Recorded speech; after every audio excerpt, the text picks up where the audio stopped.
దేవుడు తన ప్రశస్తమైనటువంటి కృపలో దేవుడు అనుగ్రహించినటువంటి అత్యున్నతమైనటువంటి ఆ మాటలను గుర్తు చేసుకుంటూ ముందుకు మనము కొనసాగుదాం.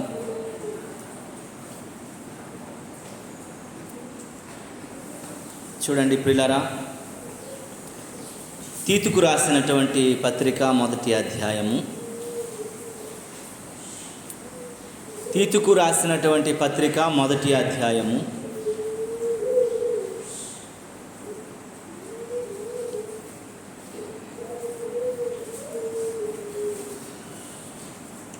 అందరు తెరవండి. తీతుకు రాసిన పత్రిక మొదటి అధ్యాయము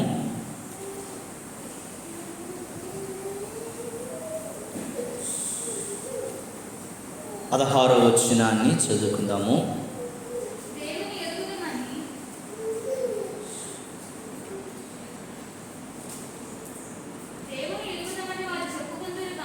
దేవునిని ఎరుగుదుమని వారు చెప్పుకుందురు గాని అసహ్యులను అవిధేయులను ప్రతి సత్కార విషయము భ్రష్టులనయ్యుండి తమ క్రియల వలన ఆయనను ఎరగమన్నట్టు ఉన్నారు. దేవునికి స్తోత్రము కలుగును.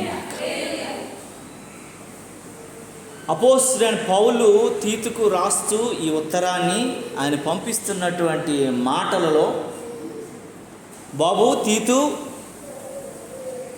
నువ్వు నివసిస్తున్నటువంటి ప్రదేశంలో ఉన్నటువంటి బిడ్డలైనటువంటి వారి కోసం నేను మాటలు రాస్తూ ఉన్నాను.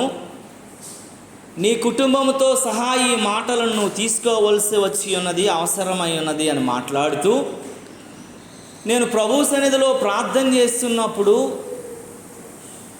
నాకు దేవుడు బయలుపరిచినటువంటి మాటలనే నీకు రాస్తా ఉన్నానని అపోస్తలుడైన పౌలు తీతుకు రాస్తా ఉన్నాడు ఈ ఉత్తరాన్ని.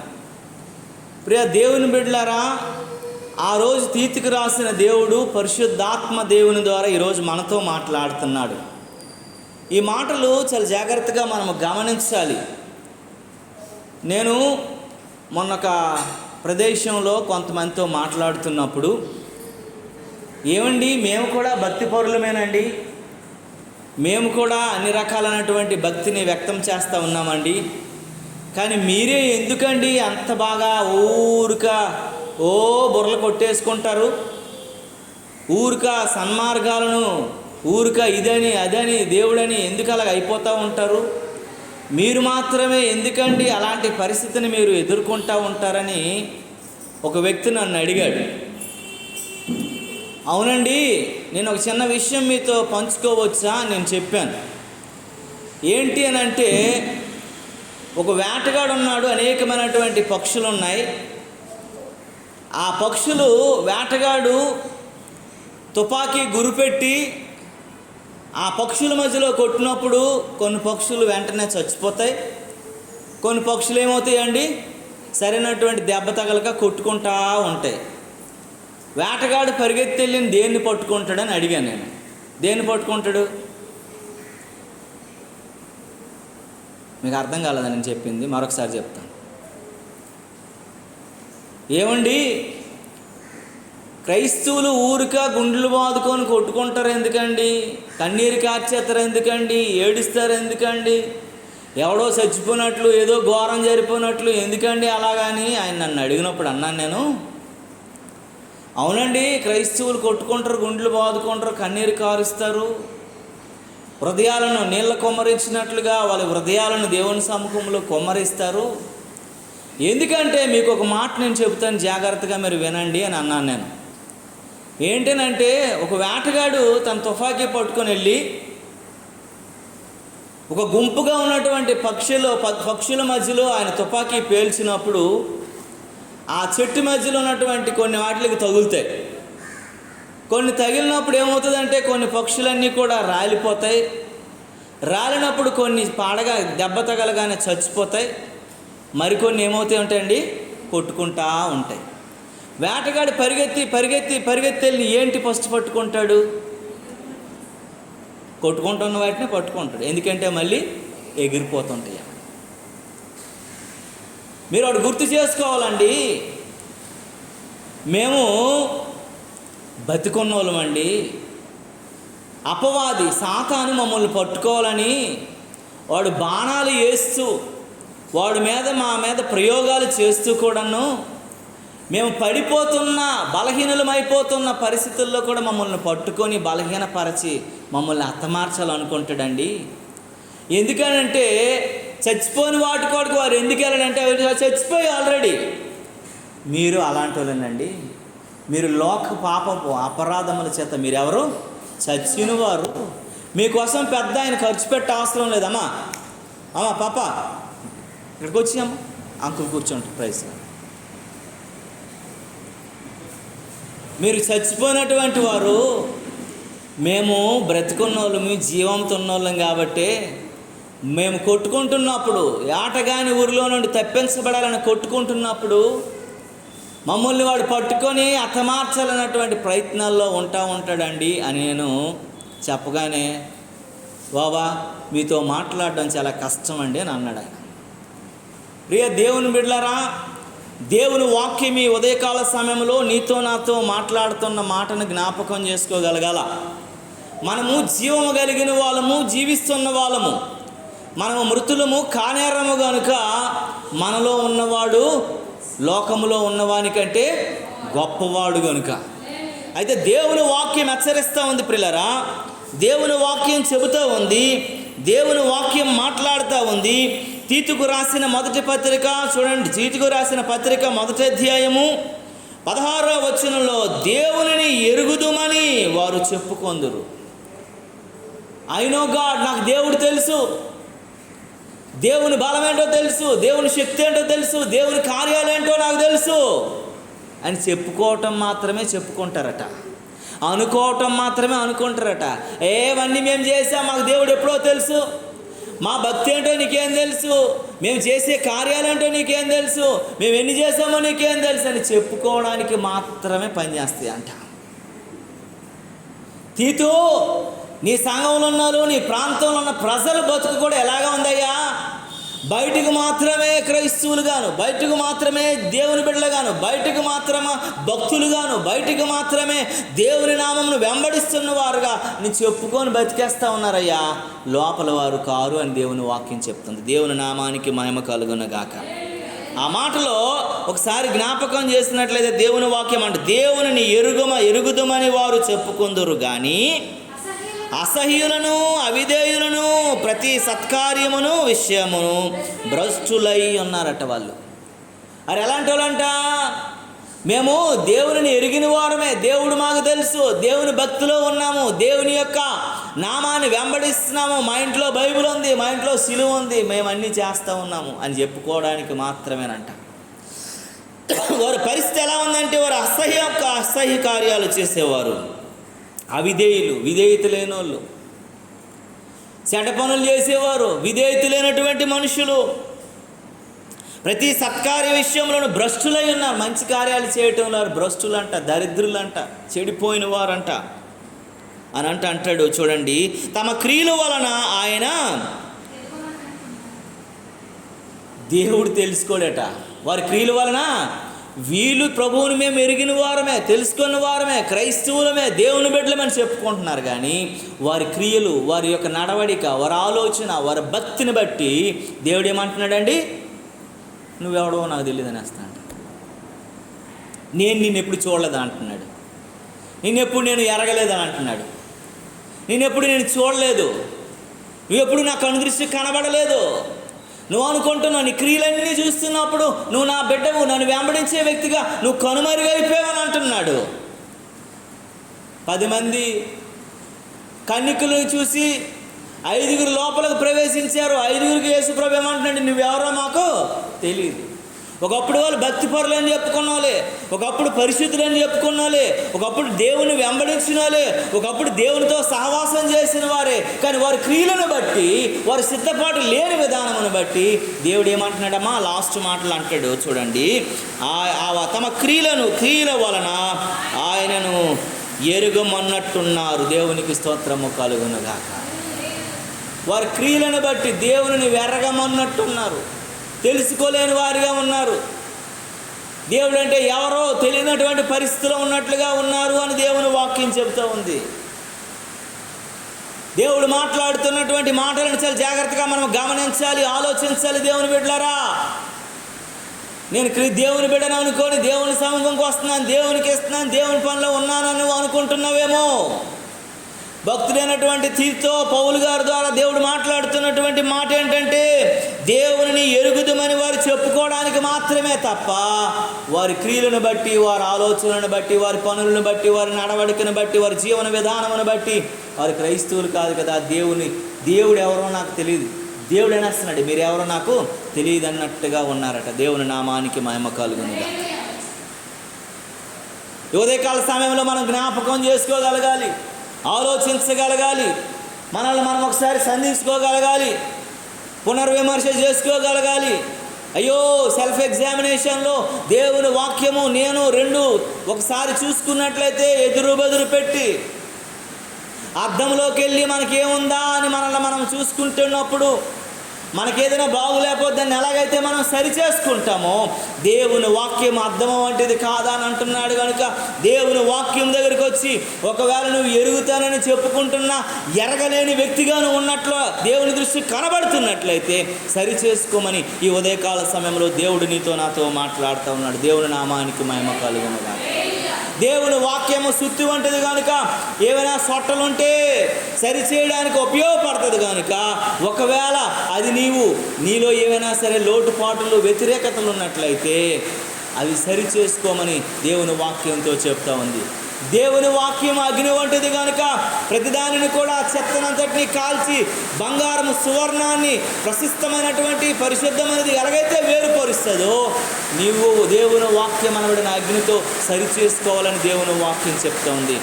దేవుని వాక్యము పిల్లరా ఖడ్గము వంటిది కనుక నీలో ఒక మొక్క పైకి లేవాలి, ఫలించాలి, విస్తరించాలంటే అది చేదైన వేరులు లేకుండా కట్ చేసుకోవాలి. కనుక ఆ వాక్యం అనేటువంటి ఖడ్గము చేత సరి చేసుకునేటువంటి వారంగా మనం ఉండాలని దేవుని వాక్యము హెచ్చరిస్తూ ఉంది. దేవుని నామానికి మహిమ కలుగును గాక. హల్లెలూయా.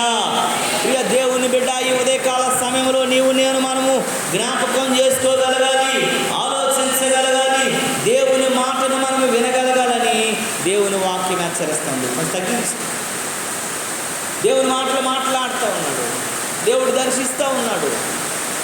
మనం ఎలా ఉన్నామని ఒకసారి జ్ఞాపకం చేసుకోగలగాలి. దేవుని నామానికి మహిమ కలుగునుగా.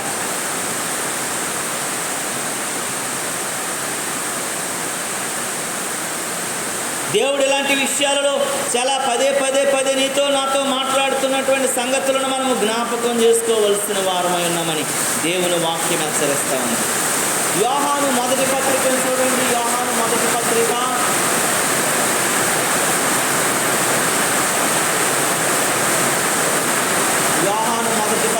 1 జాన్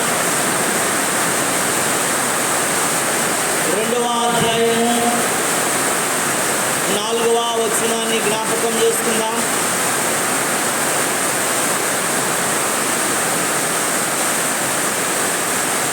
యోహాను మొదటి పత్రిక 2వ అధ్యాయము 4వ వచనాన్ని జ్ఞాపకం చేసుకుందాము.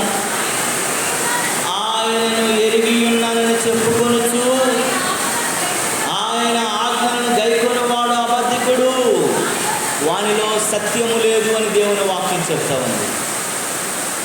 నేను దేవుడు తెలుసు, దేవుడు మాకు దగ్గరోడే. చిన్నప్పటి నుండి నేను సండే స్కూల్ నుండి దేవునితో సహవాసంలో ఉన్నాను. నేను భక్తి పారవస్యంలో బ్రతికేస్తూ ఉన్నాను. దేవుడిని ఎప్పుడు పిలిస్తే అప్పుడు వస్తాడు అని చెప్పుకొని వారులారా అని దేవుని వాక్యం హెచ్చరిస్తూ ఉంది. ఇక్కడ అంటాడు, ఆయనను ఎరుగి ఉన్నామని చెప్పుకొనుచు ఆయన ఆజ్ఞలను గైకొనని వాడు అబద్ధికుడు, వాడు సత్యము వానిలో లేదంట. ఆయన ఆజ్ఞలు ఉన్నాయి, 10 ఆజ్ఞలు దేవుడు ఇచ్చాడు. పాత నిబంధనలో 10 ఆజ్ఞలు ఉన్నాయి. ఆ 10 ఆజ్ఞలలో ఒక కొత్త నిబంధన వేసి 2 ఆజ్ఞలు చేశాడు. మనం లాస్ట్ వీక్ మనం జ్ఞాపకం చేసుకున్నాం. ఆ 2 ఆజ్ఞలలో మొదటిగా ఏంటంటే నిన్ను వలె నీ పొరుగు వారిని ప్రేమించడం అనేది రెండోదైతే, నీ పూర్ణ మనసుతో, నీ పూర్ణ వివేకంతో, నీ పూర్ణ హృదయంతో దేవుణ్ణి ఆరాధించాలి, దేవుణ్ణి ప్రేమించాలి. రెండోది వెంటనే చెప్పేది ఏంటంటే నువ్వు పాపం చేయకూడదు, శాపం చేయకూడదు, ఎవరికి మరి వేరుగా ఉండకూడదు, ఏ రకంగానటువంటి ఒకరికి ఆటంకంగా ఉండకూడదు, ఒకరి వలన నీవు ఏదైనా సరే అభ్యంతరంగా ఉండకూడదు, ఏదైనా సరే ఒకరికి హాని చేసేటట్లు ఉండకూడదు, ఎవరిది నువ్వు దోచుకునేటట్లు ఉండకూడదు, ఎవరిని కూడా హట్ చేసేటట్లు ఉండకూడదు. ఎన్నిటిలో ఉండాలంటే నీ పొరుగు వారిని నువ్వేం చేయాలా? ప్రేమించాలి. ఎలా ప్రేమించాలంట? ఎలాగమ్మా ప్రేమించాలా? నిన్ను నువ్వు ఎలా ప్రేమించుకుంటున్నావో. ఒక చిన్నది ఏదైనా సరే నీకు చేతికి చిన్నది రక్కింది అనుకోండి, పోతే పోనే రక్కిస్తే రక్కిని అనుకుంటామా మనము? 10 సార్లు నొక్కి కనబడిన వాళ్ళందరికీ మనం చూపిస్తాం, చేతికి దెబ్బ తగిలిపోయిందండి, చేతికి దెబ్బ తగిలిపోయిందండి, చేతికి దెబ్బ తగిలిపోయిందండి అని చెబుతాం మనం. అంటే మన శరీరాన్ని మనం ఎంత ప్రేమించుకుంటాము? చిన్న నొప్పిని కూడా తట్టుకోలేంతగా ప్రేమిస్తాం మనం. నీ పొరుగువాడిని కూడా అంతగా ప్రేమించాలంట. అప్పుడు ప్రేమించినప్పుడు వాడికి నువ్వు ఏది ఆశించవు, వాడికి ఏది దొంగిలించవు, వాడికి ఏది తీసుకోవు, వాడికి ఏది అబద్ధ సాక్ష్యం పలకవు, వాడికి ఏది అన్యాయం చేయవు, వాడి నుంచి నువ్వేమీ కూడా అపచారం చేయలేనటువంటి, హాని తలపెట్టలేనటువంటి పరిశుద్ధమైన వ్యక్తిగా నువ్వు బ్రతుకుతావు. కనుకనే నిన్ను వలె నీ పొరుగువాడిని ఏం చేయమన్నాడు? ప్రేమించాలి. దేవునికి స్తోత్రం కలుగునుగా. ఎందుకంటే లోకం ఎలా ఉందంటే చాలా భయంకరంగా ఉంది. లాస్ట్ వీక్ వాక్యం చెప్పుకున్నాం కదా, సొంత అన్నయ్యనే ఏం చేయలేకపోయాడు, తమ్ముడినే అన్నయ్య ఏం చేయలేకపోయాడు? ప్రేమించలేకపోయాడు, చంపి పడేసాడు. ఆ ఒక్క ఇన్సిడెంటే కాదండి, యేసేపు యొక్క అన్నదమ్ములు తమ్ముడిని ప్రేమించలేకపోయారు. ఏం చేశారండి? గోతులతో అమ్మేశారు. యాకోబుకు రావాల్సిన జాస్తత్వము చూసి యాకోబు భరించలేక సొంత అన్నయ్యని ఏం చేశాడంటే తండ్రిని మోసం చేసి ఆ జాస్తత్వాన్ని కొట్టేశాడు. ఇవన్నీ కూడాను తన పొరుగువాడిని ప్రేమించలేనివే. ఇవన్నీ కూడా తన పొరుగువాడిని ద్వేషిస్తూ ఆ పొరుగువాని మీద ఉన్నటువంటి ఆ క్రోధము, కక్ష, ఆలోచన పొందుకోవాలా, ఆడికి ఉండకూడదన్నటువంటి ఒక రకమైనటువంటి దానిలోనే వారు అలాగ అయిపోయారని దేవుని వాక్యం చెప్తుంది. దేవుని నామానికి మహిమ కలుగునుగా. అందుకే నిన్ను వలే నీ పొరుగు వారిని ప్రేమించాలని దేవుని వాక్యం చెప్తుంది. దేవుని నామానికి మహిమ కలుగునుగా. ఇక్కడ అంటాడు, ఆయనను ఎరిగి ఉన్నానని చెప్పుకొనొచ్చు, ఆయన ఆజ్ఞలను గై కొననివాడు అబద్ధికుడు. నిజంగా నాకు దేవుడు తెలుసు, నేను దేవుణ్ణి నమ్ముకున్నాను, ఇన్ని సంవత్సరాలుగా దేవుణ్ణి వెంబడిస్తున్నాను, ఇన్ని సంవత్సరాలుగా దేవుని నామమును నేను అనుభవిస్తున్నాను, ఆయన అద్భుతాలు, నేను ఆశ్చర్యకార్యాలు నా జీవితంలో చూస్తూ ఉన్నాను అని నువ్వు ఊరికా డబ్బా కొట్టి ఎన్నో సాక్ష్యాలు చెప్పేస్తూ ఉంటావు. నేనని అందరం అదే కోవకు చెందిన వాళ్ళు. ఇక్కడ తారతమ్యాలు ఎవరికి లేవు. దేవుని దృష్టిలో ఎవ్వరని లేరు. ఈ కూర్చున్న వాళ్ళ కంటే చెప్పేవాడు నాకే 2 అంతలు తీర్పు. నేనే జాగ్రత్తగా ఉండాలా. తీర్పు నా వాకిటిలోనే ఉందని దేవుని వాక్యం చెప్తుంది. కనుక దేవుని వాక్యానికి మనం లోబడేవారంగా ఉండాలని అని అంటూ, ఆయన ఆజ్ఞలను గై కొననివాడు అబద్ధికుడట. నేను దేవుని తెలుసని చెప్పినంత మాత్రాన కాదట, నువ్వు ఆయన ఆజ్ఞలను గై కొనాలా, తూచా తప్పకుండా నువ్వు పాటించాలా. నీ జీవితంలో అవన్నీ కూడా నెరవేర్చినప్పుడే ఆయన నువ్వు తెలుసుకున్నావు అని అర్థం. ఏ ఆజ్ఞ కూడా నువ్వు తప్పుకోవడానికి లేదు. మనం ఒకసారి వాక్యాన్ని జ్ఞాపకం చేసుకున్నాం కదా, ఒక వ్యక్తి వచ్చాడు, నేను పరలోక రాజ్యానికి వెళ్ళాలంటే నేను ఏమి చేయాలని అడిగాడు. ఆయన ఏమన్నాడు? యేసు ప్రభు, నీ ధర్మశాస్త్రాన్ని వెళ్ళి ముందు పాటించాలంటే ఆయన ఏమని చెప్పాడండి? వెంటనే, నేను చిన్నప్పటి నుండి సండే స్కూల్ నుంచి నేను చేస్తున్నానండి, నేను నరహత్య చేయలేదు, ఎవరిది దొంగిలించలేదు, అబద్ధ సాక్ష్యం పలకలేదు, వ్యభిచరించలేదు, నేనేమి చేయలేదు, 10 ఆజ్ఞలు పక్కా తూచా తప్పకుండా పాటించినోడు నేను. నాలో ఏ దోషం, ఏ పాపం, ఏ అపరాధం లేదని అన్నాడు. వెంటనే యేసు ప్రభు అన్నాడు, అయితే నీకు ఉన్నదంతా నువ్వేం చేయమన్నాడు? బీదలకు ఇచ్చాను అన్నాడు. నీలో ఏది లేదన్నా కదా అనగానే వెంటనే ఆడికి చెప్పే షాక్ ఏంటో తెలుసా? నా తల్లిదండ్రులు ఒకవేళ చచ్చిపోతే వాళ్ళని ఎవడు ఏం చేస్తాడు, వాళ్ళకి ఏ కార్యాలు చేస్తారు, కాబట్టి అంటే యేసు ప్రభు అన్నాడు, మృతులే పాతి పెట్టుకుంటారని అన్నాడు. అంటే వాడికి ఆశ ఏముంది? దేని మీద ఆశ ఉందట? ధనాశ ఉంది. ఇంకా దాన్ని వదలలేకపోతున్నాడు. వీడన్నీ చేయలేదు, నేను పరిశుద్ధంగాను పవిత్రంగాను చక్కగాను దేవుని ఆజ్ఞలని నేను పాటించేవాడుగాను ఉన్నాను అనుకుంటున్నాడు. కానీ దేవుని ఎదుటకు వచ్చేసరికి నువ్వు ఇది వదులుకోరా బాబు అన్నప్పటికీ వదులుకోలేని పరిస్థితిలో వెనక్కి వెళ్ళిపోయి పరలోక రాజ్యాన్ని పోగొట్టుకున్నాడు. దేవునికి స్తోత్రము కలుగును గాక.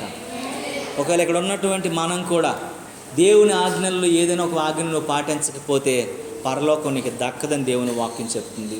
ముక్క సూటిగా చెప్తుంది అన్నమాట. అది ఏమనంటే నువ్వు అబద్ధికుడు అని చెప్పేస్తా ఉంది దేవుని వాక్యం. ఆ మాట చదువు ఒకసారి ఛాన్స్ గట్టిగా. ఆయనను ఎరిగి ఉన్నానని చెప్పుకొనుచు ఆయన ఆజ్ఞలను గై కొనని వాడు అబద్ధికుడు, వాళ్ళలో ఏం లేదటండి. అంటే ఎవరిలో ఎక్కడున్నాడట? అసత్యంలో ఉన్నాడు.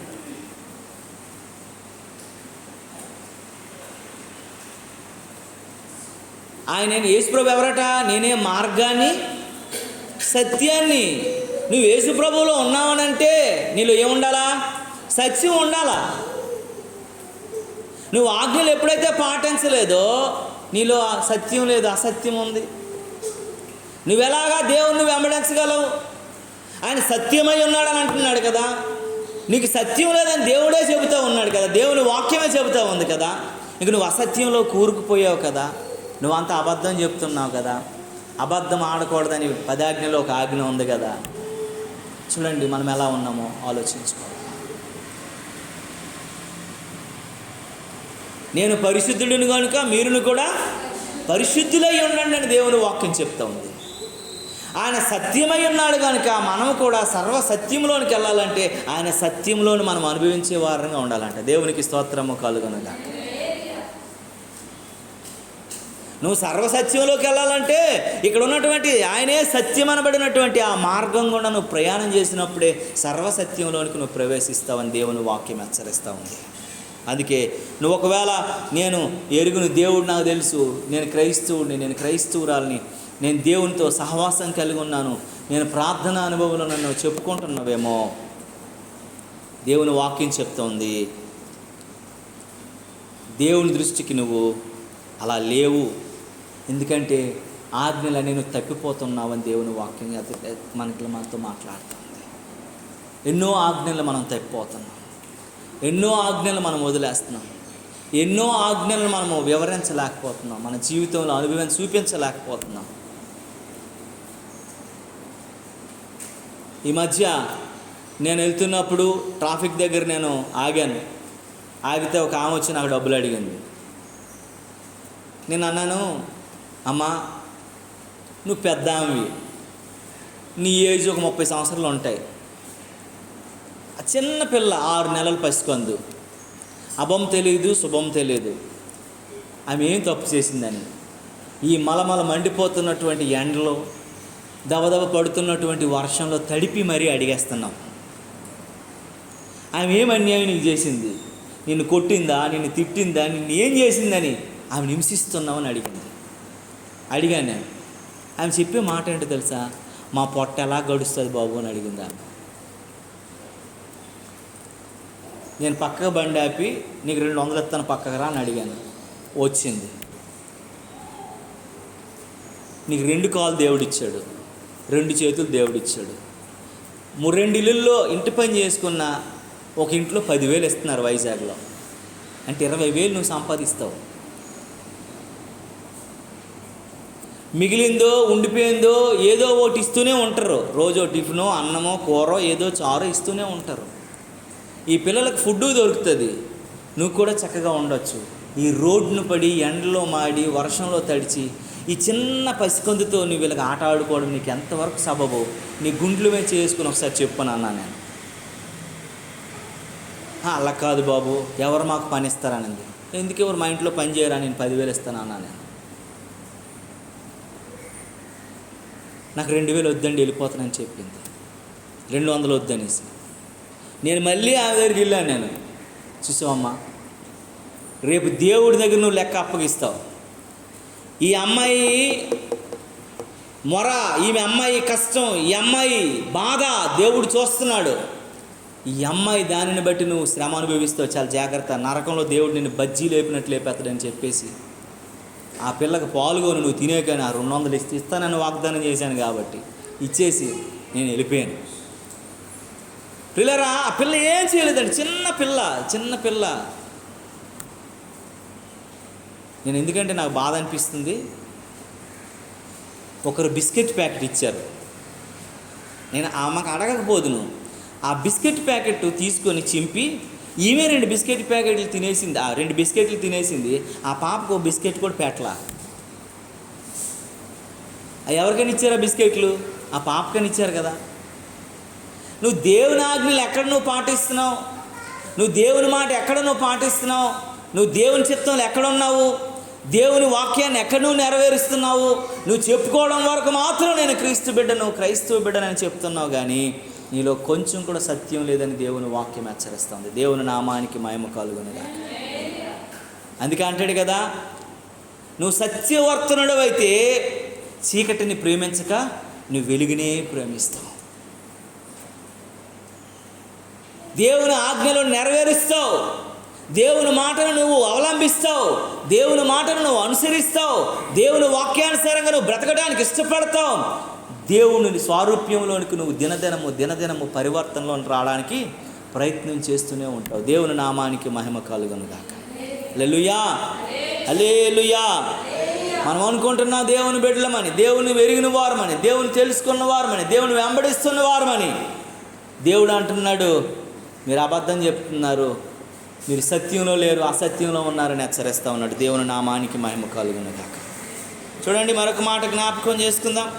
యెషయా గ్రంథం 29వ అధ్యాయంలో యెషయా భక్తుడు మాట్లాడుతున్నాడు. 13వ వచనంలో ఈ రకంగా వ్రాయబడి ఉంది, ప్రభువు ఇలాగూ సెలవిచ్చుచున్నాడు, ఈ ప్రజలు నోటి మాటతో నా యొద్దకు వచ్చుచున్నారు, పెదవులతో నన్ను గణపరుచుచున్నారు, కానీ తమ హృదయము నాకు దూరము చేసుకొని ఉన్నారు. దేవునికి స్తోత్రము కలుగునుగాక. దేవుని బిడ్డలట అంతా కూడా నువ్వు పెదవులతోనే. కొంతమంది అంటారు, అన్నీ కూడా ఈమె నోట్లోనే బూర్లు ఉండేద్దండి, ఇంటికి వస్తే మంచినీళ్ళు కూడా ఇవ్వదని అంటారు. ఈ మాట మనం వింటా కదా ఎక్కడికక్కడన్నా. కొంతమంది అంత ప్రేమగా చెప్తారే, మా ఇంటికి రా భోజనం, అయ్యో ఈ టైం ఎప్పుడు వెళ్ళిపోతున్నా అంటారు. అది లోపలికి రానేవాడు అక్కడ అన్నీ మాట్లాడతాడు, రోడ్డు మీదే అన్నీ మాట్లాడి చెప్పేస్తాడు అనమాట. లోపలికి రానేవాడు ఇంట్లోనికి, రా అయ్యో అని అంటాడు, వెళ్ళిపోతున్నావా, టైం అయిపోద్దేమో అలా ఆవిడ చెప్తుంది అన్నమాట పక్క నుంచి, టైం అయిపోద్దేమోనండి అని అంటుంది.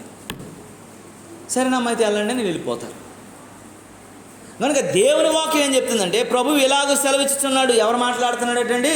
దేవుడు చెబుతున్నటువంటి మాట ఏంటంటే, ఈ ప్రజల నోటితో నా యొద్దకు వచ్చుచున్నారు, పెదవులతో నన్ను గణపరుచుచున్నారు, కానీ తమ హృదయములు నాకు దూరము చేసుకొని ఉన్నారు.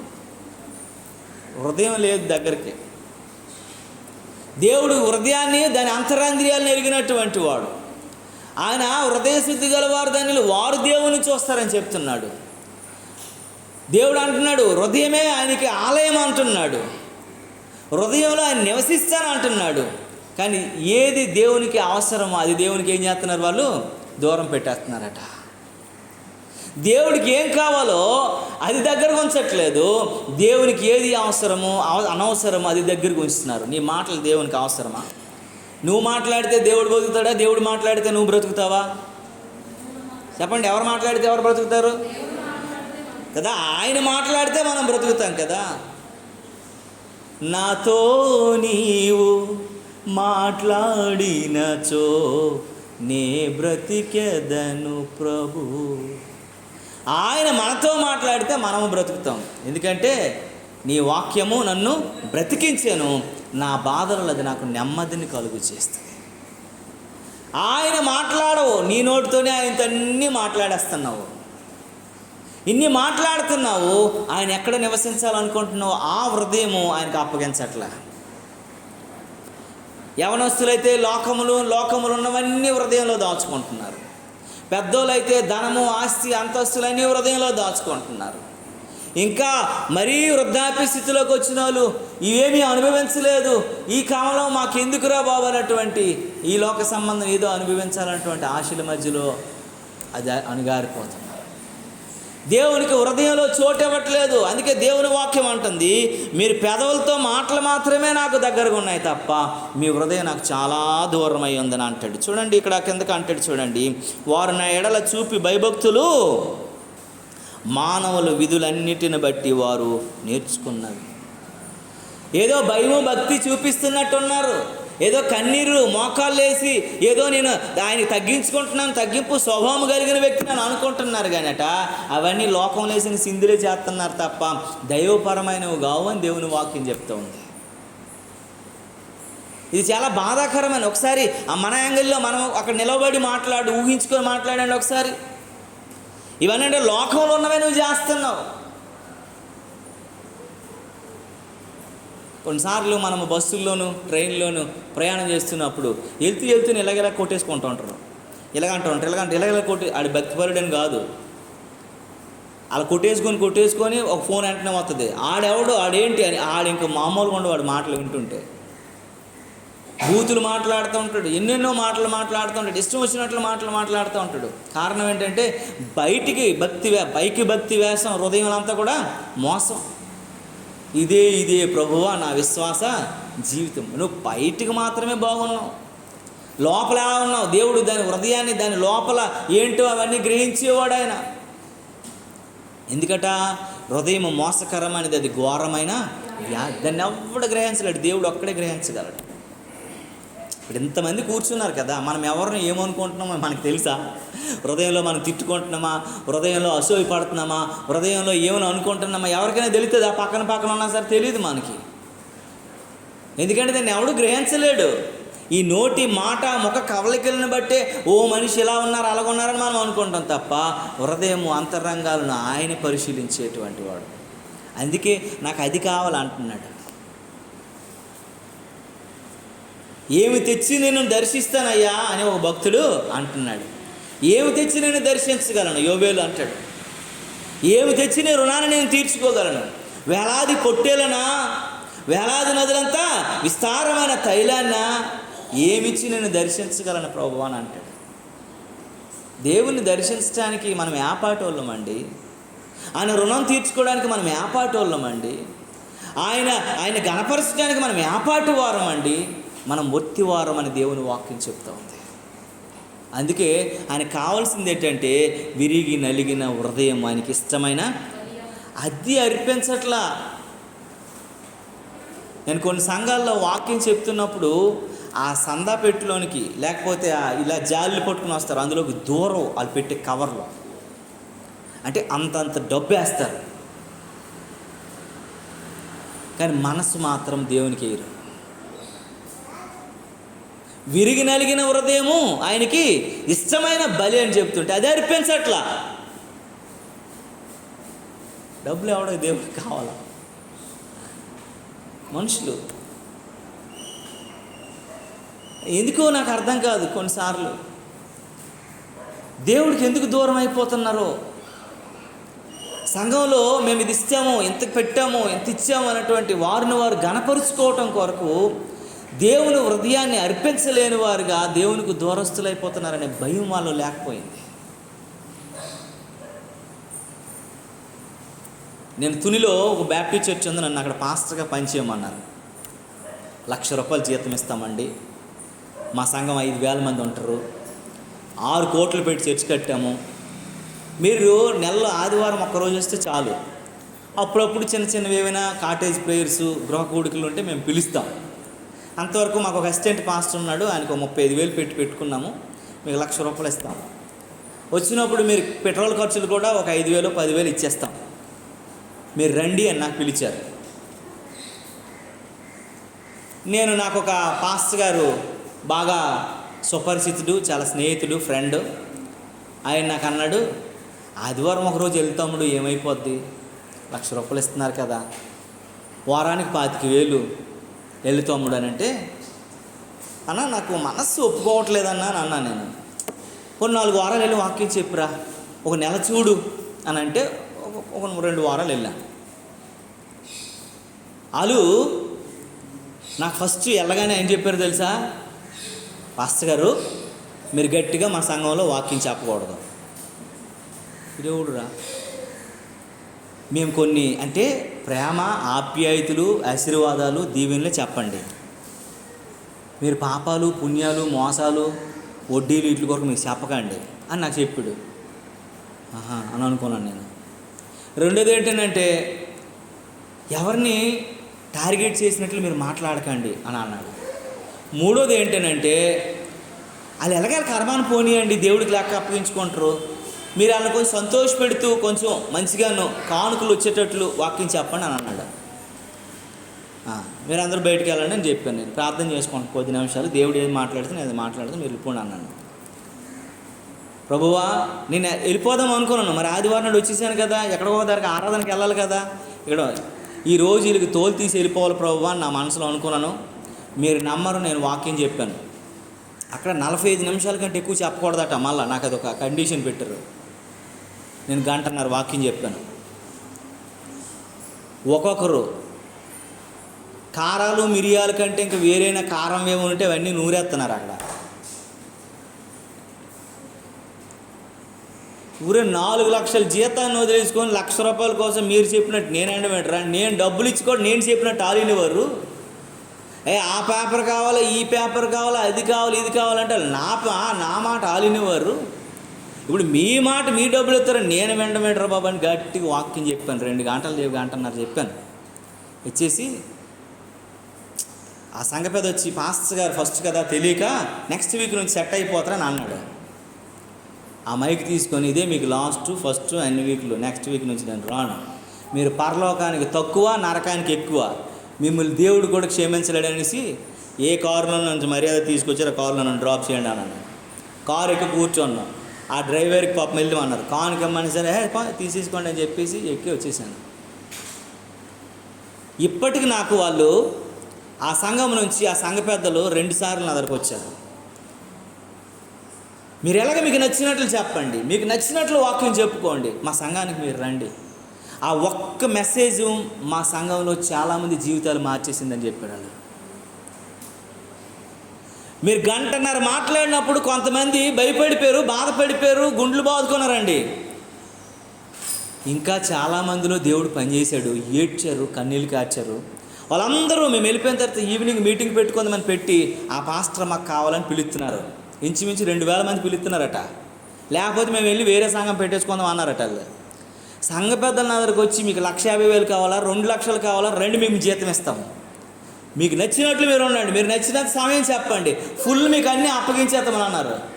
నేను ఒక్కసారి మనసు మార్చుకుని నేను రానండి, మీరు నాకు వద్దని. ఆ సంఘ పెద్దల తర్వాత నాకు 3 రోజులు మీటింగ్ పెట్టి పిలిచారు. అక్కడ వాళ్ళు ఉండమన్నారు, రూమ్ ఇస్తాం, ఇది ఇస్తాం, అది ఇస్తామని. నేను ప్రతిరోజు బస్సులో వెళ్ళి వచ్చాను. నేను కదా 4 గంటలకు బయలుదేరి వెళ్ళేవాడిని. ఆడికి వెళ్ళేసరికి 3 గంటల బయలుదేరితే ఆడికి వెళ్ళేసరికి 6:30 పావుతకు 7:05, 7:30కి నాకు వాక్యం ఇచ్చారు, 9 గంటలు మళ్ళీ బస్సు ఎక్కి నేను వచ్చేవాడిని. తప్పక నేను ఒక్కరోజు ఉండలేదు, ఒక్క మొతికాల దగ్గర తినలేదు, ₹1 నేను తీసుకోలేదు. మీరు వాక్యం కావాలన్నారు, వాక్యం చెప్పి వచ్చినా.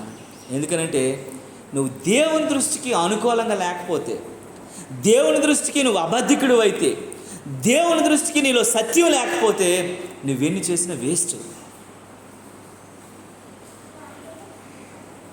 అరే డబ్బులు సంపాదించడం ఈ రోజుల్లో అన్నింటికంటే ఈజీ. చాలామంది చదువు ఉండదు, ఏముండదండి. మీరు ఉద్యోగం సంపాదన ఎన్ని పాటలు పడ్డారు, ఎన్ని రోజులు రన్నింగ్లు చేశారు, ఎంత ఎక్సర్సైజ్ చేశారు, ఎన్ని ప్రయాసాలు పడ్డారు, సెలక్షన్కి వెళ్ళారు, రిటర్న్ ఎగ్జామ్ రాశారు, తర్వాత కూడా మీకు ట్రైనింగ్ ఇచ్చారు. ఇప్పుడు కూడా అడవుల్లో నక్సలైట్ల మధ్యన తుక్కు రేగొడేస్తున్నారు. ఇంటికి రావడానికి కూడా మీకు అవకాశం లేనట్టు, పిల్లలతో గడపడానికి అవకాశం లేని పరిస్థితులు. కానీ ఏ చదువు ఉండదు, ఏముండదు. చేతులకు ఈ చేతులకు ఒక 4 ఉంగరాలు, ఆ చేతులకు ఒక 4 ఉంగరాలు, ఇంత బంగారం వేసుకుని వెళ్ళి రియల్ ఎస్టేట్ మాట్లాడుతున్నారు. 2-3 రోజుల్లోనే ఆడు 10 లక్షలు, 20 లక్షలు, 30 లక్షలు సంపాదిస్తున్నాడు. ఈజీ. అందులో అంత మోసం, దగ, అబద్ధం అన్నీ నిండిపోయి ఉంటుంది అనమాట. నరకంలో మొట్టమొదటి నిలబడితే వాళ్ళే కనబడతారు. ఎందుకంటే అంత అబద్ధం, అంత మోసం, అంత దగ, అంత ఇంకా మామూలుగా ఉండదు అన్నమాట. డబ్బు సంపాదించడం ఈజీ, కానీ నువ్వు దేవుని సంపాదించుకోవటంలో నువ్వు ఎక్కడున్నావు జ్ఞాపకం చేసుకోవాలా. ఇక్కడ అంటాడు, మీ మాటలన్నీ కూడా దేవునికి మాటలు మాట్లాడుతున్నారు, మీ ప్రార్థనలు దేవుని సంబంధమైనవి ఉన్నాయి, మీ భక్తి అన్నీ కూడా దేవుని భక్తులే కనబడుతున్నారు. కానీ మీ హృదయాలు మాత్రమే దేవునికి ఎలాగున్నాయట? దూరంగా ఉన్నాయి. హృదయంలో ఆయన నివసిస్తానంటే మీరు చోటు ఇవ్వలేని వారుగా ఉన్నారంటాడు. ఆయన అంటాడు, నా ఎడల చూపు భయభక్తులు మానవ విధులను బట్టి వారు నేర్చుకున్నవి. ఈ మనుషులు చేసినటువంటి విన్యాసాలన్నీ మీరు చేస్తున్నారు తప్ప పరలోక సంబంధమైన దైవ సంబంధమైన మాదిరి ఉంచిపోయినటువంటి యేసును అనుసరించినట్లుగా మీరు లేరు అని దేవుని వాక్యం చెప్తుంది. దేవుని నామానికి మహిమ కలుగును గాక. హల్లెలూయా, హల్లెలూయా. అందుకే యెహెజ్కేలు గ్రంథంలో ఒక మాట ఉంటుంది, 33వ అధ్యాయం 31వ వచనం అంటాడు, నా జనులు రాదగిన విధులను వారు నీ యొద్దకు వచ్చి నా జనులన్నట్లుగా నీ యొద్దట కూర్చుండి నీ మాటలు విందురు కానీ వాటిని అనుసరించరు, ప్రవర్తించరు.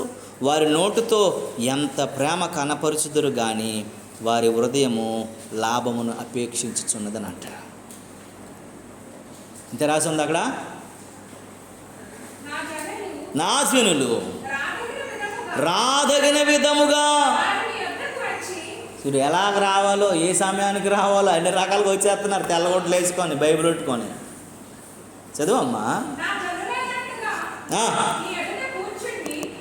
నా భక్తుల్లాగా, నా బిడ్డల్లాగా, క్రైస్తవుల్లాగా, పరిశుద్ధుల్లాగా పరలోక రాజ్యానికి వెళ్తున్నటువంటి ఎత్తబడే గుంపులాగా కూర్చుంటారట. దేవుని మాటలు వింటారు కానంటే దాన్ని అనుసరించరు, దాని ప్రకారం జీవించరంట. దేవునికి స్తోత్రం కలుగును. ఎంత బాధాకరం. వింటున్నారు కానీ దాని ప్రకారం అనుసరించరంట, దాని ప్రకారం జీవించరంట. చదువమ్మా.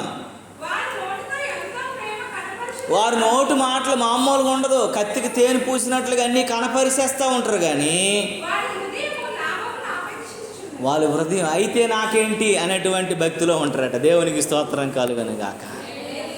అయితే నాకేంటి, ప్రభుకి ఇస్తే ఇస్తాడు, ప్రభుకి చేస్తే చేస్తాడు అనేటువంటి లాభాన్ని బట్టి బోధలు కూడా అలాగే ఉన్నాయి. నువ్వు 100 దేవుడి సన్నిధులు వేసావంటే నీకు దేవుడు 1000 ఎత్తడాను, కానీ వీడు 1000 ఎత్తడు పిచ్చోడు. వీడికి తెలియక అమ్మ 1000 వస్తుందేమో అని చెప్పేసి దేవుని గేమ్ ఏంట్రా, లాటరీ ఏంట్రా, ఇదేనో 3 ముక్కలు ఆటేటరా నువ్వు వేస్తే మళ్ళీ 3 అంతలు 4 అంతలు వచ్చేయడానికి. దేవుడు హృదయమును దాని అంతరేంద్రియాలను గ్రహిస్తాడు. నీకు ఏది అవసరమో నీ విన్నపాలు, నీ యొక్క ప్రార్థనలు, నీ యాచనలు గైకొంటాడు. కొర్నేలి నీ ప్రార్థనలు నా సముఖానికి చేరే ఆయన చెప్పాల, నువ్వు అనుకోవడం కాదు. నువ్వు ఎత్తిచ్చేయడానికి ఆయన ఏమైనా లాటరీ ఆడించినాడు కాదు. ఇక్కడ అంటున్నాడు, దేవుని వాక్యం చెప్తూ ఉంది, వారి హృదయములలో వారి ప్రేమ కనపరుస్తున్నారు నోటితోనే తప్ప వారి హృదయంలో ఏముందటమ్మా? లాభమే. దేవుని సన్నిధికి వెళ్తే లాభం వస్తుంది, దేవుడు దీవిస్తాడు. ఈరోజు దేవుడు ఏం మాట్లాడతాడో నాతోటి. ఈరోజు ఏదైనా మంచిది ఏదైనా తగిలినట్టే దేవుడు మాట్లాడతాడు. అది మంచిగా మాట్లాడితే అమ్మ దేవుడు నాతో మాట్లాడాడు, ఈ సంవత్సరం అంతా కూడా ఆశీర్వాదాలు నా మీదే. అదే గట్టిగా 2 సొరకలు తగిలేసరికి ఏమనుకుంటాడు, ఏటోనండి దేవుడు ఎవరితోటే మాట్లాడు, ఈరోజు మనకు సంబంధం లేదు ఈ వాక్యం. దేవుడు అందరికీ సంబంధించింది, నాకు కూడా సంబంధించిందే ఈ మాటలు. నేను పరలోకం నుంచి ఊడిపాడలేదు కదా. న్యాయ తీర్పులు అందరం మనం ఉంటాం. న్యాయ తీర్పులో నీవు నేను నిలిచెదము, తుది తీర్పుకై నిత్య జీవము, నిత్య నరకము నాదుడేసుడే తీర్చనుగా. నీవు నేననే భేదం లేదు, ఏ భేదము లేదును. అందరూ పాపము చేసి దేవుడు అనుగ్రహించిన మేము అంగీలు వేసుకున్న వాళ్ళమి, మేము ఇది వేసుకున్న వాళ్ళమి, మేము సూట్లు వేసుకున్న వాళ్ళమి, మేము బోధించే వాళ్ళమి అని నువ్వు శాస్త్రులాగో పరిసయుడిలాగో సద్దుకయుడిలాగో పోజుకోవడానికి లేదు. ఏ పాస్టర్ గారైనా సరే అందరికీ దేవుడు సమానంగానే తీర్పు తీరుస్తాడు. ప్రతి వాడు కూడా ఒళ్ళు వంచి దేవుని మాటకు లోబడి విధేయత కలిగి జీవించవలసిందే. విశ్వాసని దేవుడి దగ్గర సేవకుడని ఏ భేదం లేదని దేవుని వాక్యం చెప్తుంది. ప్రతి మాట ప్రతి ఒక్కడు తీసుకోవాల్సిందే. కనుక నీవు నేను మనం దేవుని మాటలు, దేవుని సన్నిధికి వస్తున్నాం కానీ దేవుని మాటను అంగీకరించలేని వారుగా, అవలంబించలేనిగా, పాటించలేని వారంగా మనం ఉన్నామని దేవుని వాక్యం చెప్తుంది. అందుకే తిమోతికి రాసినటువంటి 2వ పత్రికలో 3వ అధ్యాయంలో కొన్ని మాటలు ఉన్నాయి. ఒకసారి చూడండి, 5వ వచనం నుండి త్వరగాను. పైకి భక్తి గలవారమని ఉండియు దాని శక్తిని ఆశ్రయించలే వారై యుందురు, ఇట్టి వారికి విముఖుడై ఉండుము. చూడండి, పైకి ఎలాగొంటారటండి, చాలామంది భక్తి పరుల్లాగా ఉంటారు. కానట వారట దేవుని శక్తిని ఏం చేయరటండి, ఆ చిన్న కష్టం వచ్చినప్పుడు మనకు అర్థమవుతుంది మనం భక్తులమా మనం ఎవరమనేది. చిన్న కష్టం రాగానే మనం ఏంటో మనకు తెలిసిపోతుంది. చిన్న బాధ రాగానే ఏమో మనం అర్థమైపోతుంది. చిన్న ఇరుకు రాగానే మనకు అర్థమైపోతుంది. చిన్న ఇబ్బంది రాగానే మనకు అర్థమైపోతుంది. నాకు ఒక భయంకరమైన యాక్సిడెంట్ జరిగింది. 3 రోజులు హాల్ నైట్ ప్రేయర్ ఉపవాస ప్రార్థనలోకి వెళ్ళి ఆ ఉపవాస ప్రార్థనలు చేసుకొని వస్తుండగా ఒక పాస్టర్ గారు నేను వస్తున్నాము. ఆ పాస్టర్ గారు అన్నారు, బ్రదరు నేను రేపు ఒక పెళ్లి చేయడానికి వెళ్ళాలండి, రాత్రి వెళ్ళిపోదాము అని అన్నారు. నేను 4 గంటలకు బయలుదేరిపోదామండి, కళ్ళు మూసుకుందాం ఎక్కడో దగ్గర, మనకి ఎవడు పడుకొని ఎవడు ఎక్కడైతే హోటల్కి వెళ్ళిపోదామని అంటే ఆయన ఒప్పుకోవాలా. నాకు ఏదోనండి డౌట్ కొడుతుంది, ఈ రాత్రి మనం వెళ్ళకపోవడం మంచిదేనంటే, హ్యాక్ దేవుని బిడ్డ 3 రోజులను ఉపవాసంలో ఉండి ఇలా మాట్లాడుతున్నాడు అన్నాడు. నాకు ఏమోనండి, ఇలాంటప్పుడే శోధనలో దేవుడు సాతాను గడి శోధిస్తాడంటే ఆయన నమ్మలే నా మాట. వెళ్ళాము, ఒక బలమైనటువంటి భయంకరమైన యాక్సిడెంట్ జరిగింది. పాస్టర్ గారికి ఇంకా మామూలుగా లేదు, మూతుకున్నటువంటి పళ్ళు 32 రాలిపోయాయి, చేతి ఇరిగిపోయింది, కాలు ఇరిగిపోయింది, ఎక్కడికక్కడ ముఖం నిండా దెబ్బలు అన్నీ తగిలిపోయాయి. నాకు ఒక కాలు ఎక్కడ తగలకుండా ఒక కాలుకు మాత్రం ఒక బలమైన దెబ్బ తగిలింది. దుమ్ములే మెరగలేదు కానీ ఒక ఇంత మాంసం అంతా తీసేసింది అక్కడ నుంచి. ఇద్దరము, నేను లెగిశాను, అతను మరి లేవలేని పరిస్థితులు ఉన్నాడు, భయంకరంగాను కునికేసి డివైడర్ కొట్టేశాడు. రోడ్డు మధ్యలో పడిపోయాం. దేవుని కృపను బట్టి అప్పుడు NH5 ఏ వెహికల్స్ దగ్గరికి రాలే, మేము బయట పక్కకు వచ్చినంత వరకు. లేకపోతే ఏదో ఒకటి మమ్మల్ని ఆ రాత్రి మీద మిడ్నైట్ 3 గంటలప్పుడు ఎక్కించుకొని వెళ్ళిపోయాను.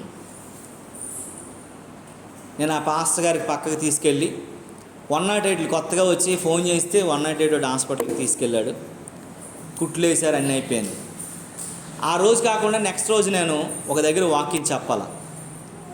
ఎలాంటి కార్యక్రమం అంటే, ఒక దైవజనుడు, చాలా ప్రార్థనాపరుడు, చాలా భక్తిపరుడు, దేవునితో మంచి సహవాసం చేసినటువంటి వ్యక్తి, అలాంటి వ్యక్తి ఒక మీటింగ్ పెట్టుకున్నాడు. ఆయన 60 సంవత్సరాలు దేవుని సేవకు వచ్చి, ఆయనకి 82 సంవత్సరాలు, 22 సంవత్సరాల్లో దేవుని సేవకు వచ్చాడు. 60 సంవత్సరాలు దేవుని సేవ చేస్తే పెద్ద పెద్ద దైవజనుల పిల్లక నన్ను గుంటడిని, చిన్నవాడిని, కొత్తవాడిని నన్ను పిలిచి, నాన్న నువ్వు వాక్యం చెప్దువురా అని చెప్పి నన్ను పిలిచాడు. ఆ పాస్టర్ గారు నాకు ఫోన్ చేసి, అయ్యా వస్తున్నారా మీరు రేపు అని అన్నాడు. 82 సంవత్సరాలు అయ్యాను కానీ నాకు అయిపోయి ఈ కళ్ళంటి కన్నీళ్ళు వచ్చేసాయి. నా విలువ ఏంటి, నా ఏజ్ ఏంటి, నా భక్తి ఏంటి, ఆయన ఏంటి. ఆయనకి అప్పటికే 170 సంఘాలు ఉన్నాయి. ఆయన నన్ను పిలిచాడు, వెళ్ళాను. వెళ్ళేసరికి నాకు యాక్సిడెంట్ ఏందని ఆయనకు తెలియదు. పెద్ద కట్టు వేసుకున్నాను, 32 కుట్లు కాలుకు పడ్డాయి. ఇంకా వెహికల్లో వెళ్ళాను, దిగిన తర్వాత కాలు బాగా వాసిపోయింది. 1.5 గంట వాకింగ్ చెప్పాను. మీరు నమ్మరండి, నేను ఇటు కదలేను అటు కదలేను, కాలు అలాగ స్టాండ్ అయిపోయింది.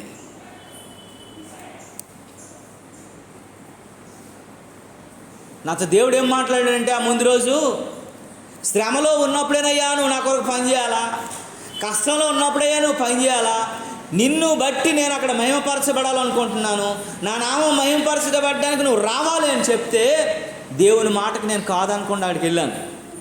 84 కిలోమీటర్లు నేను ప్రయాణం చేసి వెళ్ళిన తర్వాత అక్కడ నేను వాకింగ్ చెప్పాను. నేను ఇటు కదలలేకపోతున్నాను, అటు కదలలేకపోతున్నాను. నాతో పాటు ఒక 2 మనుషులు నేను తీసుకెళ్ళాను. వాళ్ళు నన్ను అలా ఎత్తుకొని వెళ్తే ఆ ప్రాంతం స్టేజి మీద ఆ రక్తం లాంటి నీరు లాంటిది చాలా కారిపోయింది. కట్టిన బ్యాండేజ్ అంతా తడిసిపోయింది. అదంతా నీటి మడుగుల్లో నా కాలు ఉండిపోయింది. ఇంకా బయటకు వచ్చేసిన తర్వాత ఆ పాస్టర్ అన్నారు, నాకు చెప్పుంటే నాన్న నేను పిలిచి ఉండేవాడిని కాదు, నాకు తెలియదు అని అన్నాడు. కానీ నాకు పంపించాడు దేవుడు, నేను వచ్చాను అన్నాడు. ప్రియులారా, మీరు నమ్మరండి, నేను కుట్లేశారు కానీ నాకు మెడిసిన్స్ రాశారు, నేను ఏ మెడిసిన్స్ వాడలా. కుట్లేసేంతవరకు, కట్టు కట్టేంతవరకు ఒక మెడిసిన్ నేను వాడలా. నేను పుల్పీట్ మీద ఉండి చెప్తున్నాను, నేను యాంటీబయాటిక్స్ వేసుకోండి, ఇంజక్షన్లు వేసుకోండి, అది వేసుకోండి, ఇది వేసుకోండి అని చెప్పి డాక్టర్, మా కజిన్ బ్రదరు అరే నువ్వన్నీ వేసుకోవాలని చెప్తే నేను ఏది వాడలేదండి. నాకు 21 డేస్లో దేవుడు అది హీల్ చేశాడు. 21 డేస్, 21 రోజుల్లో మామూలు కాళ్ళ దేవుడు అయిపోయింది. దేవుడు చేశాడు ఆశ్చర్యరీతిగా, నేను అసలు వర్ణింపశక్యం కానట్లుగా మార్చేశాడు దేవుడు. కారణం ఏంటో తెలుసా? మనం పైకి భక్తిపరులాగా ఉండాలంటే దేవుని శక్తిని నువ్వు ఆశ్రయించాలా. దేవుడు ఎలాంటాడో నువ్వు తెలుసుకోవాలా. దేవుని కార్యాలను నువ్వు చూడాలా. దేవుడు చెప్పినప్పుడు నువ్వు వినాలా. నేను ఆలోచించాను, ఎంత అందరికీ స్వస్థపరిచిన దేవుడు అయ్యా, నా కాలు నువ్వు స్వస్థపరితే ఎవడ స్వస్థపరుతాడు? నీ పని నేను చేస్తున్నాను, నా స్వస్థపరిచి తీర్చవలసిందని కన్నీరు కార్చి ఇంట్లో ఉండేవాడిని, అలాగా ప్రార్థన చేసేవాడిని, ఏడ్చేవాడిని, ప్రభు సన్నిధిలో గుండ్లు బాదుకుండేవాడిని. దేవుడు 21 డేస్లోనే నాకు హీల్ చేశాడు. ఆ పాస్టర్ గారు రికవర్ అవ్వడానికి 6 months పట్టింది. 21 డేస్లో నాకు ఆ పాస్టర్ గారు అన్నారు, అప్పుడే అయిపోయింది, నీకంటే నాకు చిన్న దెబ్బలు తగిలాయి, నీకు అంత పెద్ద దెబ్బ తగిలింది అలాగనంటే, అంతే నేను వేరే మెడిసిన్స్ వాడాను, నీ వాడిన మెడిసిన్స్ కాదని అన్నాను నేను. దేవుడు, నువ్వు ఎప్పుడైతే దేవుని శక్తిని ఆశ్రయిస్తావో, దేవుని బలాన్ని ఎప్పుడైతే తెలుసుకుంటావో, దేవుని ఘనకార్యాలు చేసేవాడిని ఎప్పుడైతే నువ్వు విశ్వాసాన్ని వ్యక్తపరుస్తావో, దేవుడు అప్పుడే అద్భుతాలు చేస్తాడు. కిందకి మాటలు చదివినట్లయితే అంటాడు చూడండి, పాపభరితులై నానా విధములైన దురాశల వలన నడిపించబడి ఎల్లప్పుడూ నేర్చుకొనుచున్నాను. ఇక్కడ అంటాడు, సత్య విషయములై అనుభవ జ్ఞానమును ఎల్లప్పుడూ పొందలేని వివేకం స్త్రీ యొక్క ఇండ్లలో చొచ్చి వారు చెరపట్టుకొని పోవు వారు వీధులలో చేరువారుగా అని అంటూ చివరికి అంటాడు. ఒక మాట చదవండి ప్రియులారా. అంటాడు 8వ వచనం అంటాడు, మోషేని ఎదిరించినట్లు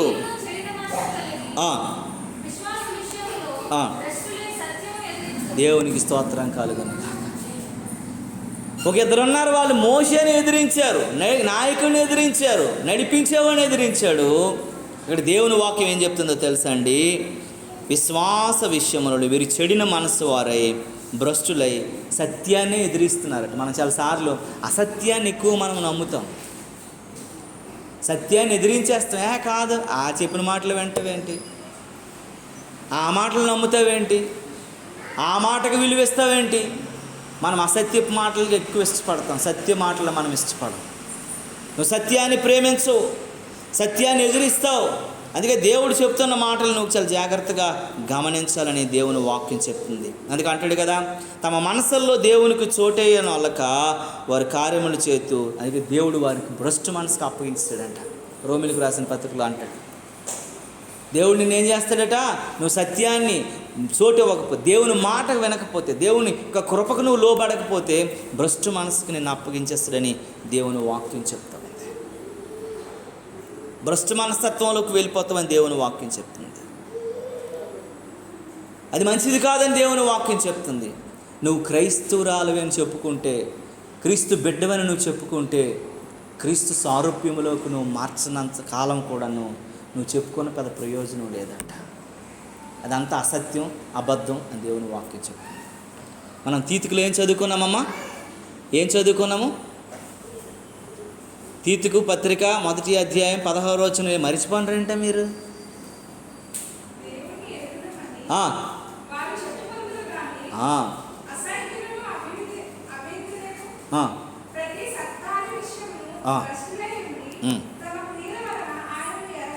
చూడండి, మనం చెప్పుకోవడానికి క్రైస్తవులు మాత్రమే ఉన్నామేమో. దేవుని దృష్టికి దేవుడు మనల్ని చూస్తున్నప్పుడు ఆయన ఎరగలేని వారంగా ఉన్నామేమో అని గుర్తు చేసుకోవాలి. ఈ రోమిలకు రాసిన పత్రిక 1వ అధ్యాయం తీస్తే ఈ మాటలన్నీ రాశాడు. 29వ వచనం నుండి ఎంత బాగా రాసుకొచ్చాడో భక్తుడైనటువంటి పౌలు రోమా సంఘానికి హితబోధ చేసుకొచ్చాడు. ఎంత మంచి మాటలు చెప్పాడో ఒకసారి మనము ఆ మాటలు కూడా చదువుకొని ముగించుకుందాం పిల్ల. ఒక్కసారి ఆ మాటలు చదవండి అమ్మ. చదువు 29 నుంచి ఝాన్సీ. అతివారు సమస్తమైన దుర్నీతి చేతను, దుష్టత్వము చేతను, లోభము చేతను, ఈర్ష్య చేతను, మత్స్యము, నరహత్య, కలహము, కపటము, వైరములు వాటితో నిండిన వారై కొండెగాండ్రులను, అపవాదుకులను, దేవదూషకులను, హింసకులను, అహంకారులను, బెంకములాడు వారును, చెడ్డవాటిని కల్పించువారును, తల్లిదండ్రులకు అవిధేయులను, అవివేకులను, మాట తప్పువారును, అనురాగరహితులను, నిర్దయులనైరి. ఇట్టి కార్యములను అభ్యసించువారు మరణముకు తగినవారు అను దేవుని న్యాయ విధిని వారు బాగుగా ఎరిగియుండి వాటిని చేయుచున్నారు. ఇది మాత్రమే కాక వారికి అభ్యసించు వారితో దేవునికి స్తోత్రము కలుగును. దేవుని న్యాయ విధికి వారు బాగా తెలుసుకొని కూడా, దేవుడు తీర్పు తీర్చేవాడని తెలుసుకొని కూడా, దేవుడు న్యాయాధిపతి అని తెలుసుకొని కూడా, ఆయన సిట్ ఆన్ ద జడ్జిమెంట్లో మనందరికీ తీర్పు తీరుస్తాడని తెలుసుకొని కూడా అన్నట మరి ఎలాగున్నారట, ఎరిగియుండి వాటిని చేస్తున్నారు. మనం తెలిసే చేస్తున్నాం, తెలియక కాదట. ఒకవేళ వాళ్ళు తెలిసే చేస్తున్నావేమో, దేవుని వాక్యం హెచ్చరిస్తుంది. ఒకవేళ తెలిసి చేస్తే దేవుడు ఇష్టపడ్డు. 15 ఎన్నో రాసి ఉన్నాయి పైన. ఇవన్నీ ఏ క్వాలిటీస్ మనలో ఉండకూడదంట. నువ్వు ధర్మశాస్త్రాన్ని నెరవేర్చే వ్యక్తిగా ఉండాలంట. ఎవరి మీద కూడా మనకి ఏది ఉండకూడదు. శుద్ధమైనటువంటి మనస్సుతో మనం ఉండాలి. దేవుని ఎదుట నిలబడినప్పుడు నిందారహితుడిగా మనం కనబడగలగాల. దేవుడి మీద మనం ఏ తప్పు చూసారా, ప్రకటన గ్రంథం అంటే మీ మీద ఒక తప్పు మోపవలసి ఉన్నది. అలా విచారం చేయలేదు, దొంగతనం చేయలేదు, నరహత్య చేయలేదు. వాళ్ళ క్రియలు బాగున్నాయంట. వాళ్ళ కోసం ఏమని చెప్తున్నాడు, నీ క్రియలు నేను ఎరుగుదు, నువ్వు చాలా మంచిగా ఉన్నావు, నీ విశ్వాసం నాకు తెలుసు చాలా బాగున్నావు, నీ ప్రేమ ఎంతో అన్ని. కానీ మొదటి ప్రేమను నువ్వేం చేసావట, మర్చిపోయావు. అందుకే నీ మీద నేను తప్పు ఒకటి మోపవలసి వచ్చింది. నువ్వు మొదటి ప్రేమను వదిలేసావు. నువ్వు కొత్తలో దేవుని నమ్మినప్పుడు ఎలా ఉండేవాడివి, ఎలా ఉండేవాడివి, ఎలా వెంబడించేవాడివి, ఎలా విధేయత చూపించేవాడివి, ఆ ప్రేమ ఎక్కడికి పోయిందని దేవుడు నిన్ను నన్ను ఏం చేస్తున్నాడు, ఈరోజు నిలదీస్తున్నాడు. ఆయన ప్రేమ యందు మనం వేరు పారిన వారమై ఉండాలనుకుంటే ఆ మొదటి ప్రేమను మనం మరిచిపోయే వారంగా ఉన్నామంట. శత్రువుని సహితం ఆయన ప్రేమించేవాడు. ఆయన్ని పొడుస్తుంటే, ఆయన హింసిస్తుంటే, ఆయన ముఖం మీద ఉమ్ములేస్తుంటే, ఆయన బట్టలను చించి వాటాలు వేసుకొని ఆయన చీట్లు వేసుకుంటుంటే, ఈ తండ్రి వీరేమి చేయుచున్నారు, వీరు ఎరుగురు కనుక వీరిని క్షమించండి. ఆయన ప్రేమ ఎక్కడ ఉంది? ఆయనను అనుభవిస్తూ, ఆయన వెంబడిస్తూ, ఆయన సారూప్యంలో ఉన్న నీ ప్రేమ ఆ ప్రేమకు సెట్ అవుతుందా, తూగుతూ ఉందా? న్యాయమైన త్రాసులో వేస్తున్నప్పుడు సరిగా ఉందా లేదా, ఎలా ఉన్నా ఒకసారి జ్ఞాపకం చేసుకోవాలట. అందుకే దేవుని వాక్యం ఏంటి చెప్తుంది, దేవుని న్యాయ విధులను బాగుగా మనం ఎరుగాము, తెలుసు మనకన్నీ. ఆయన ఎలాగుంటాడో మనకు తెలుసు. ఆయన స్థితి ఏంటో, ఆయన భక్తి ఏంటో, ఆయన జీవం మీద పరిశుద్ధత ఏంటో, ఆయన శక్తి ఎలాంటిదో మనకు అన్నీ తెలుసు. ఆయన గడప కమ్ములు పునాదులు కూడా వణికించగలిగినాడు. నేను ఒక ఇంటర్వ్యూ మధ్య చూశాను. ఒక సైంటిస్ట్, ఆయన ఒక international journalist, BBC British broadcasting channel నుంచి ఒక సీనియర్ జర్నలిస్ట్ ఆయన అడిగాడు.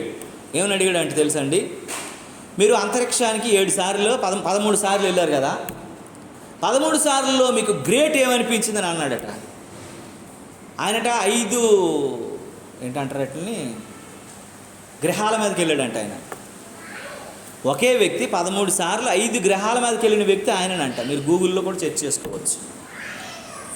ఆయన ప్రశ్నిస్తున్నప్పుడు ఏంటి అని గొప్ప అండి, అంటే ఏంటి గ్రేట్ అనిపించింది, ఏంటి సృష్టిలో ఒక పరమార్థం ఏమైనా మీకు కనబడిందని అంటే, సింపుల్ అండి, నేను 5 గ్రహాల్లోకి వెళ్ళాను, కానీ నేను ఆకాశం నుండి చూస్తున్నప్పుడు, నేను పైనుండి చూస్తున్నప్పుడు అంతరిక్షం నుండి నాకు ఒక విషయం మాత్రము అసలు ప్రపంచంలోనే great great great great great wonder అనిపించింది అన్నాడు. కూర్చోలే, గ్రేట్ గ్రేట్ గ్రేట్ వండర్ అనిపించిందంట. ఏమని అనిపించిందని అంటే, సూర్యుడి చుట్టూ భూమి తిరగడం అంట. నా మాట వినాలి చాలా జాగ్రత్తగా. సూర్యుడి చుట్టూ భూమి తిరగడం అంట. ఇదేనా మీరేదో చెబుతారు అనుకున్నాను నేను. ఈ చిన్న విషయాన్ని ఏంటండి మీరు మరీ చెప్తున్నారని జర్నలిస్ట్ పదే అడుగుతున్నాడు ఆయన్ని. సూర్యుడి చుట్టూ భూమి తిరగడమేనండి అని అన్నాడు ఆయన. ఇంకేదైనా చెప్పండి పర్వాలేదు అని అన్నాడు. లేదండి సూర్యుడి చుట్టూ భూమి తిరగడమేని అన్నాడట. కొన్ని లక్షల సంవత్సరాలుగా సూర్యుడి చుట్టూ భూమి తిరుగుతుంది కదా. నా మాట చాలా జాగ్రత్తగా వినాలా. సూర్యుడి చుట్టూ భూమి తిరుగుతుంది కదా కొన్ని లక్షల సంవత్సరాలుగా. ఒక 10 అడుగులో 4 మీటర్లో 3 మీటర్లో దూరంగా వెళ్ళింది అనుకోండి. భూమి కక్ష నుండి 10 మీటర్ల దూరంగా వెళ్ళింది అనుకోండి.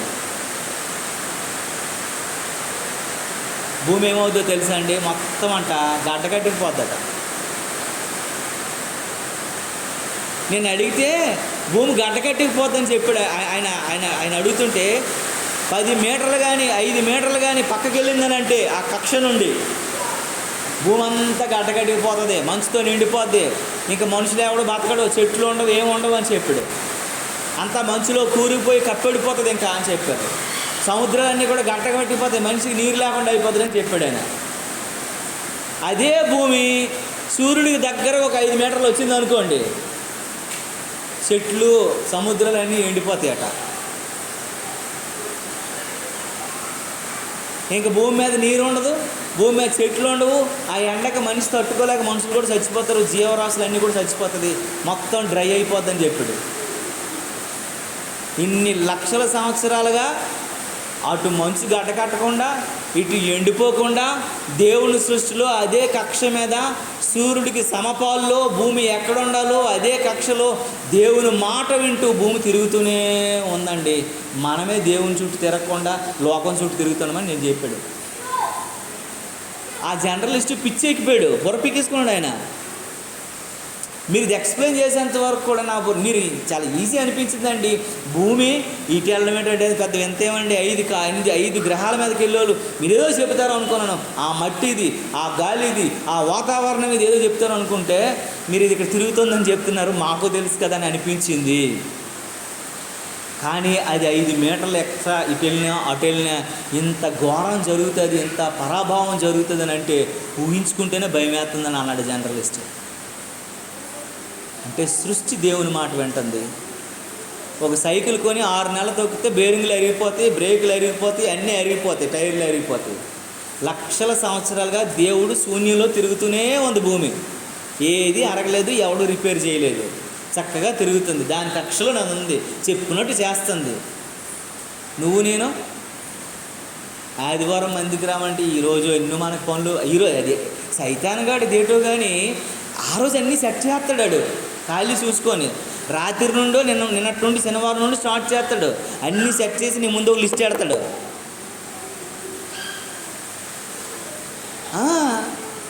నేను ఆ ఉద్యోగం చేసినప్పుడు నాకు కూడా సేమ్ ఇది నేను కూడా అనుభవించిందని మీకు చెప్తున్నాను. ఇప్పుడు సేవకుడిని కాబట్టి తప్పడు కాబట్టి వచ్చి నేను కూర్చుంటున్నాను. నేను విశ్వాసం అయితే పాస్టర్ గారు మరి ఎటు చేస్తామండి, మరి వాళ్ళు మా వాళ్ళండి, కావాల్సిన వాళ్ళండి, మరి వెళ్ళాలండి, మరి మేము లేకపోతే అవ్వదండి, ఇవన్నీ నేను చెప్తాను. అది కామను. ఆడు ముందే సెర్చ్ చేస్తాడు, మనకు ఒక లిస్టు మన ముందు పెడతాడు దరిద్రుడు. ఆ జర్నలిస్ట్ చెప్పిన తర్వాత నాకు అనిపించింది ఆ ఇంటర్వ్యూ నేను పనికిరాని యూట్యూబ్లో ఏం చూడనండి. అది నాకేమో ఉపయోగకరం, ఎవరికైనా అవేర్నెస్ కలుగుతుంది అంటేనే చూస్తాను నేను, లేకపోతే నెట్ ఎందుకు వేస్ట్ చేసుకోవాలని వదిలేస్తాను నేను. అవన్నీ చూసిన ఆ ఇంటర్వ్యూ చూసిన తర్వాత నాకు అనిపించింది, అమ్మ ప్రభువా నాయన, నేను సరిగా వినట్లేదు నీ మాట, నేను సరిగా తిరగట్లేదు నువ్వు చెప్పినట్లు, నేను సరిగా జీవించట్లేదు నువ్వు అన్నట్లు, నీకు నచ్చినట్లు నేను ఉండట్లేదు, కానీ ప్రకృతి నీ మాట సరిగా వింటుంది ప్రభువా. అటు సూర్యుడు జరగలేదు, ఇటు భూమి జరగలేదు. ఆ 2 కక్షల మీద కరెక్ట్గా ఉండబట్టి ఈరోజు మేము బ్రతికి బట్ట కట్టాం. లేకపోతే ఎప్పుడో మలమల మాడిపోయేవాళ్ళు, మంచు గడ్డల్లో ఎప్పుడో గడ్డ కట్టుకుపోయేవాళ్ళు. కనుక నీవు నేను అన్నీ ఎరిగి ఉండి కూడా మనం ఏదో తెలియనట్లుగా ఏదో జీవిస్తున్నాము, ఏదో బ్రతికేస్తున్నాము అనుకున్నట్లయితే దేవుడు చాలా భయంకరుడైన దేవుడైన ప్రభు, జీవము కలిగిన ప్రభువు కోపించగానే పర్వత పునాదులు వణికిపోయినటువంటి దేవుడు. నువ్వేపాటి నేనేపాటి అని అపోస్తుడైన పౌలు తీతుకు రాస్తూ మాటలు చెప్తున్న మాటలు ఏంటంటే, మీరు బయటికి భక్తి పరుల్లాగా దేవుని ఎరిగినోళ్ళ చెప్తున్నారు కానీ బతుకుతున్నారు, కానీ మీరు దేవుని ఎదగరలేదని దేవుడు చెప్తున్నాడు. దేవుడు మిమ్మల్ని ఎరగలేదని అంటున్నాడు, దేవుడికి మీరు తెలియదు అంటున్నాడు, దేవుడికి మీరు ఎవరో అనే పరిస్థితిలో ఉన్నారని దేవుని వాక్యం చెప్తుంది. ఈ యొక్క ఉదయకాల సమయంలో నీవు నేను మనం ఎలా ఉన్నామో ఒకసారి ఆలోచించుకుందాం, మనల్ని మనం పునర్విమర్శ చేసుకుందాం.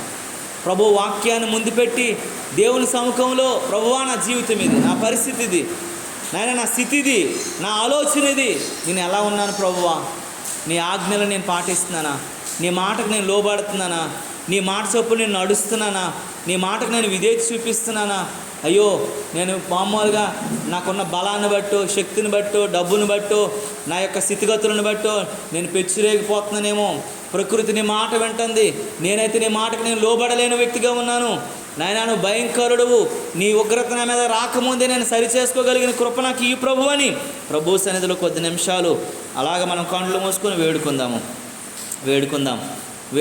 ప్రభువా నాతో మాట్లాడు, నన్ను దర్శించు, నీ కాపుదల నాకు ఈ ప్రభువా, నీ సన్నిధి భాగ్యం నాకు ఈ ప్రభువా, నీ వాత్సల్యత నాకు ఈ ప్రభువా నాయనా అని చెప్పి నువ్వు దేవుని న్యాయ విధులు బాగుగా ఎరుగు కూడా వాటిని నువ్వు చేయిస్తున్నావా లేదని ఒకసారి ఆలోచించు, వాటిని అభ్యసిస్తున్నావా లేదని ఆలోచించు, లేకపోతే ఈ లోక సంబంధమైన వాటిని నువ్వు సమ్మతిస్తున్నావేమో జ్ఞాపకం చేసుకొని మనల్ని మనం ప్రార్థన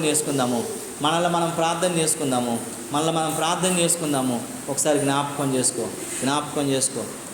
చేసుకో అని చెప్పి ప్రభు మనతో మాట్లాడుతున్నాడు. యేసయ్యా నీకే స్తోత్రాలు, అయ్యా నీకే వందనం నాయనా, మరుగైనది నీకేం లేదా, నీ సముఖంలో నాయన, నీ సన్నిధిలో ప్రభువా, నీ వాత్సల్యతలో ప్రభువా నాయనా, నీ దాటిలో ఉండడానికి రావు, నీ సన్నిధిలో ప్రభువా నాయనా ఒకసారి జ్ఞాపకం చేసుకో నాయనా, మమ్మల్ని జ్ఞాపకం చేసుకో, మమ్మల్ని నడిపించు ప్రభు అని ప్రభు సన్నిధిలో నాయనా నీకు ఇష్టమైన వ్యక్తులుగా, నువ్వు నచ్చిన వ్యక్తులుగా నాయనా మేము బ్రతకాలి, మమ్మల్ని మేము సరి చేసుకుని ముందుకు సాగినట్లుగా ప్రార్థనలో గడపదాం.